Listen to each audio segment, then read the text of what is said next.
इस कहानी की शुरुआत एक अजीब और डरावनी परंपरा से होती है। एक छोटे से द्वीप पर नियम है कि जैसे ही कोई नया बच्चा जन्म लेता है वैसे ही किसी एक बूढ़े इंसान को आत्महत्या करनी होती है। ऐसा इसलिए क्योंकि उस द्वीप के पास सीमित संसाधन है और वह ज्यादा से ज्यादा सिर्फ 513 लोगों को ही जिंदा रख सकता है। जब एक बुजुर्ग आदमी अपने पोते के सुरक्षित जन्म को अपनी आंखों से देखता है तो वह बिना किसी हिचकिचाहट के चट्टान से कूदकर अपनी जान दे देता है। उसे पूरा भरोसा होता है कि उसकी कुर्बानी से द्वीप पर शांति बनी रहेगी, लेकिन किस्मत को कुछ और ही मंजूर होता है। उस आदमी के कूदने के थोड़ी ही देर बाद डॉक्टरों को पता चलता है कि बच्चे की मां के पेट में एक और बच्चा है, मतलब वह जुड़वां बच्चों को जन्म देने वाली थी। अब एक और इंसान की कुर्बानी जरूरी हो जाती है। यह खबर मिलते ही द्वीप का मुखिया तुरंत बैठक बुलाता है। सभी लोग समाधान ढूंढने लगते हैं। कुछ लोग कहते हैं कि इस बार नियम में थोड़ी डील दी जानी चाहिए क्योंकि एक दो बच्चे ज्यादा होने से कोई बड़ा फर्क नहीं पड़ेगा, लेकिन इस सुझाव का जोरदार विरोध होता है। लोग कहते हैं कि बाहर की दुनिया पहले ही एक खतरनाक वायरस से जूझ रही है। ऐसे में द्वीप पर बचे हुए 513 लोगों की जिंदगी से कोई भी समझौता नहीं किया जा सकता। अगर एक बार नियम तोड़ा गया तो आगे चलकर सब कुछ हाथ से निकल जाएगा। आखिरकार द्वीप का मुखिया एक नया और सख्त फैसला लेता है। वह एक पॉइंट सिस्टम लागू करने का आदेश देता है। इस सिस्टम के तहत हर इंसान को कुछ शुरुआती अंक दिए जाते हैं। जो अच्छा काम करेगा उसके अंक बढ़ेंगे और जो बुरा काम करेगा उसके अंक घटेंगे। अंत में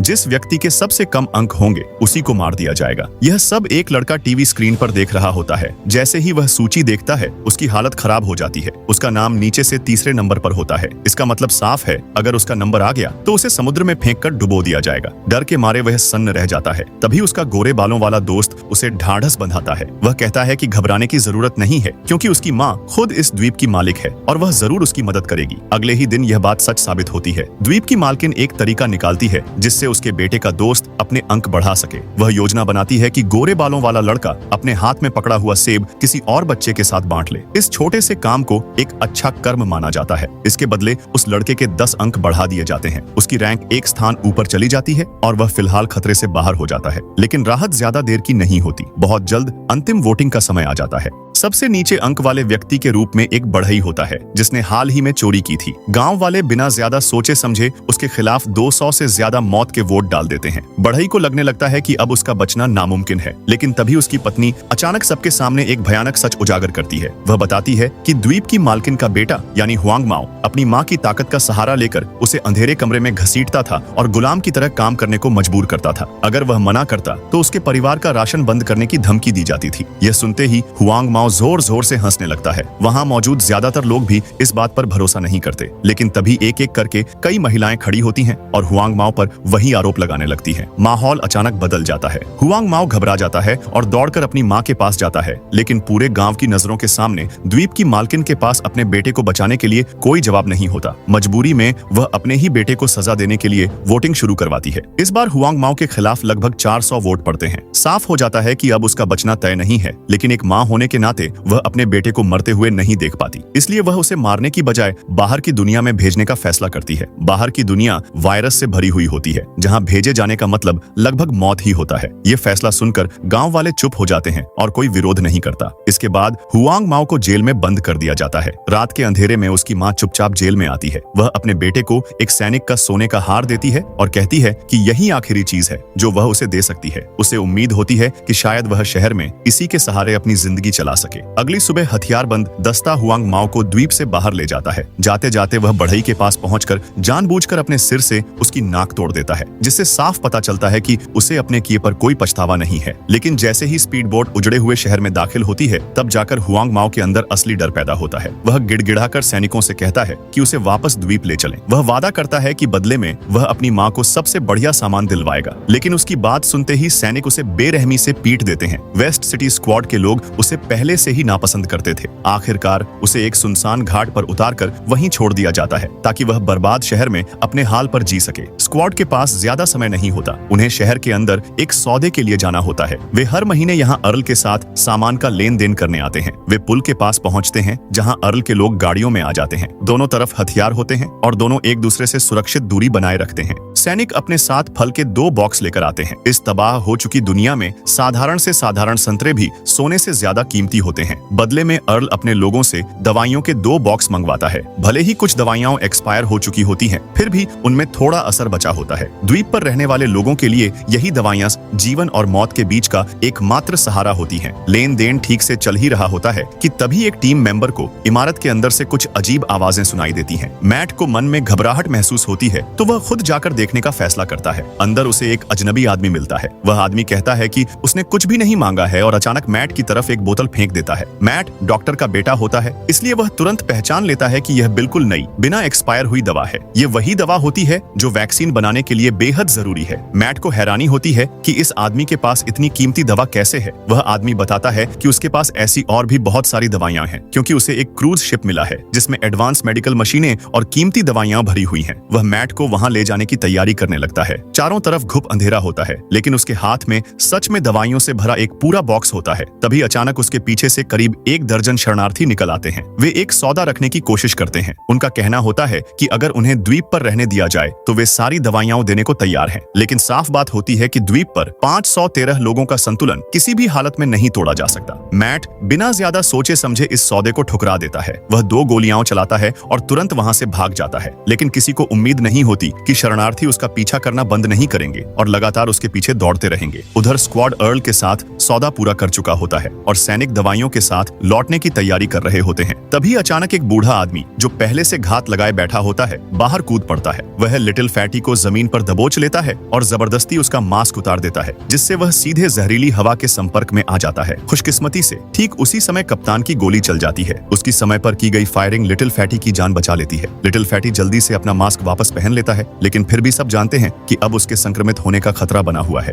जब काफी देर तक मैट वापस नहीं आता तो नाव पर मौजूद लोग उसे छोड़कर जाने ही वाले होते हैं, लेकिन तभी किस्मत साथ देती है। मैट किसी तरह बच निकलता है और छलांग लगाकर वापस नाव पर चढ़ जाता है, मगर नीचे देखने पर उसे एहसास होता है कि भागते समय उसका प्रोटेक्टिव सूट फट चुका है। द्वीप पर लौटते ही फैटी और मैट दोनों को तुरंत डिसइंफेक्शन रूम में ले जाया जाता है, जहां उनका पूरा सैनिटाइजेशन किया जाता है। इसके बाद उन्हें 2 हफ्तों के लिए आइसोलेशन वार्ड में रखा जाता है, ताकि यह देखा जा सके कि वे संक्रमित हुए हैं या नहीं। डॉक्टर अपने बेटे की हालत देखकर टूट जाता है, लेकिन राहत की बात यह होती है कि मैट एक नई दवा की शीशी लेकर आया होता है। यह दवा शायद इलाज बनाने में मदद कर सकती थी। डॉक्टर मैट का खून लेकर टेस्ट करता है, लेकिन पास ही बैठा फैटी जोर जोर से खांसने लगता है। जब मैट अपने कपड़े उतारता है तो उसके पूरे शरीर पर वायरस के निशान दिखाई देते हैं। अब खून जांचने की भी जरूरत नहीं रह जाती। डॉक्टर पूरी रात जागकर वैक्सीन बनाने की कोशिश करता है ताकि दोनों की जान बचाई जा सके। इसके बाद वे अर्ल से लाए गए सामान को खोलते हैं। अंदर से 2 जिंदा लोग निकलते हैं। असल में डॉक्टर हर महीने जिंदा इंसानों पर प्रयोग करता था ताकि वैक्सीन का असर परखा जा सके। पहले उन दोनों को वायरस इंजेक्ट किया जाता था और फिर बनाई गई वैक्सीन दी जाती थी। नई दवा मिलने के बाद डॉक्टर को लगता है कि इस बार सफलता की संभावना बहुत ज्यादा है, लेकिन चीजें वैसी नहीं होती जैसी सोची गई थीं। बाकी लोगों की तरह ही प्रयोग असफल हो जाता है। दोनों को चिता में भेज दिया जाता है। कुछ ही देर बाद लिटिल फैटी की मौत हो जाती है। अब मैट में भी बुरे लक्षण दिखने लगते हैं। चूंकि द्वीप की आबादी एक कम हो चुकी होती है, इसलिए फैटी की जगह भरने के लिए एक नया व्यक्ति लाने का फैसला किया जाता है। जो लोग आवेदन करते हैं उन्हें पहले अर्ल के यहाँ वायरस टेस्ट देना होता है। इसके बाद वीडियो इंटरव्यू लिया जाता है। कई राउंड की जांच के बाद 2 लोग फाइनल में पहुंचते हैं। एक काली महिला होती है जो फार्मासिस्ट होती है और दूसरी गोरी महिला जो एक सर्जन होती है। हालांकि काली महिला का रिकॉर्ड ज्यादा मजबूत होता है, फिर भी सिर्फ 1 वोट के अंतर से गोरी महिला को द्वीप पर आने का मौका मिल जाता है। यह सब देखकर प्लम्बर से रहा नहीं जाता। काली महिला उसकी पत्नी होती है। उसने पहले ही द्वीप की मालकिन से तय कर लिया था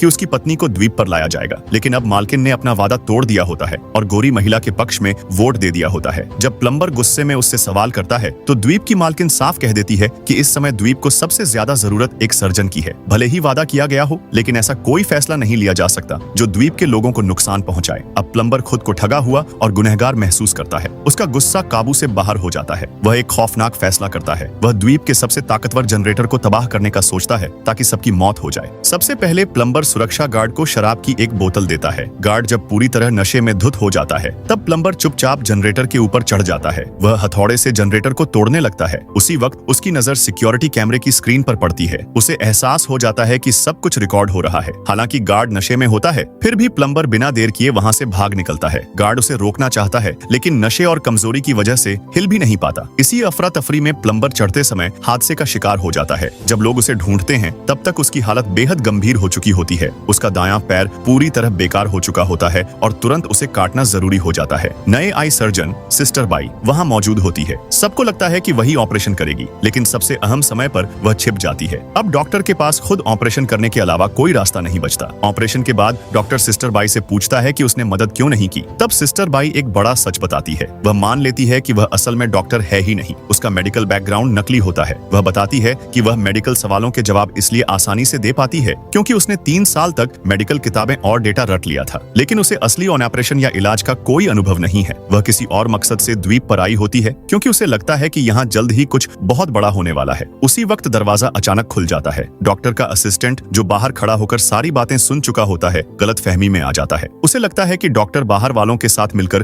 द्वीप को धमका रहा है। वह यह बात द्वीप के मालिक को बताने का फैसला करता है, लेकिन जैसे ही वह मुड़ता है, सिस्टर बाई झपट्टा मारती है। वह उसके बाल पकड़ लेती है और उसे बेरहमी से पीटना शुरू कर देती है। इतना ज्यादा हंगामा होता है कि डॉक्टर का घर लगभग टूट ही जाता है। कुछ ही देर में असिस्टेंट जमीन पर गिर पड़ता है और उसकी मौत हो जाती है। दोनों मिलकर चुपचाप उसकी लाश ठिकाने लगा देते हैं, इस उम्मीद में कि किसी को शक नहीं होगा। सच में 3 दिन तक कोई कुछ नहीं पूछता। सब यही मान लेते हैं कि असिस्टेंट कहीं गायब हो गया है, लेकिन किस्मत ज्यादा दिन साथ नहीं देती। एक दिन द्वीप का मालिक डॉक्टर के घर में एक बड़ा आगे का दांत देख लेता है। उसे तुरंत अपने लापता असिस्टेंट की याद आ जाती है और उसे यकीन हो जाता है कि असिस्टेंट मर चुका है। वह दांत लेकर डॉक्टर के पास जाता है और सीधे सवाल करता है कि असिस्टेंट कहाँ है। अब डॉक्टर के पास झूठ बोलने का कोई रास्ता नहीं बचता। वह मान लेता है कि असिस्टेंट की हत्या हो चुकी है। हालांकि द्वीप पर डॉक्टर के बिना काम चल ही नहीं सकता, इसलिए मालिक सच्चाई जानते हुए भी उसके खिलाफ कुछ नहीं कर पाता। लेकिन असिस्टेंट की मौत की जिम्मेदारी किसी न किसी पर डालनी जरूरी होती है। प्लम्बर के ट्रायल में द्वीप का मालिक सारा इल्जाम उसी पर डाल देता है। वह खून से सना हुआ कपड़ा उठाकर कहता है कि जांच में उसमें असिस्टेंट का DNA मिला है। यह भी कहा जाता है कि यह कपड़ा प्लम्बर के घर से मिला था। सबूत इतने पक्के दिखाए जाते हैं कि आधे से ज्यादा लोग प्लम्बर को मारने के पक्ष में वोट दे देते हैं। प्लम्बर को रस्सियों से बांधा जाता है, जबरदस्ती एक सुअर के पिंजरे में बंद किया जाता है और फिर उसे समुद्र में फेंक दिया जाता है।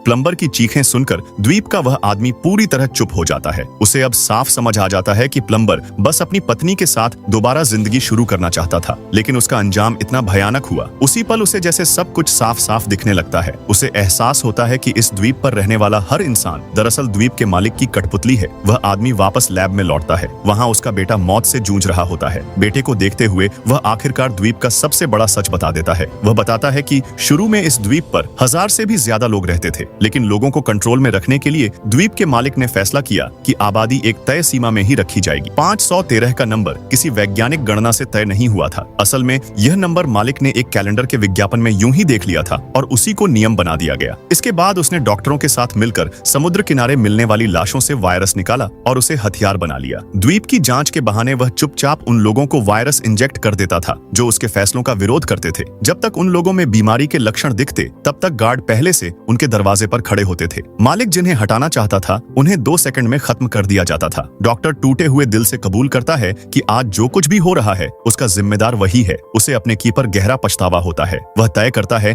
कि वह सारी सच्चाई रिकॉर्ड करेगा और उसे सभी द्वीपवासियों तक पहुंचाएगा। लेकिन तभी अचानक सिस्टर बाई वहां आ जाती है। वह बंदूक निकालकर रिपोर्टर को धमकाती है कि रिकॉर्डिंग उसे सौंप दे। जैसे ही रिकॉर्डिंग उसके हाथ लगती है, वह उसे गोली मारकर पूरी तरह नष्ट कर देती है। साफ हो जाता है कि कोई नहीं चाहता कि 513 का झूठ सामने आए। यहीं पर एक और सच्चाई सामने आती है। सिस्टर बाई असल में अर्ल की तरफ से भेजी गई एक जासूस होती है। वह द्वीप की पूरी जानकारी इकट्ठा कर चुकी होती है और अब अर्ल के बेड़े के साथ मिलकर द्वीप पर बड़े पैमाने पर हमला करने वाली होती है। उधर द्वीप का मालिक आराम से नहाता हुआ अपनी जिंदगी में मग्न रहता है। उसे जरा भी अंदाजा नहीं होता कि खतरा अब उसके बिल्कुल करीब पहुंच चुका है।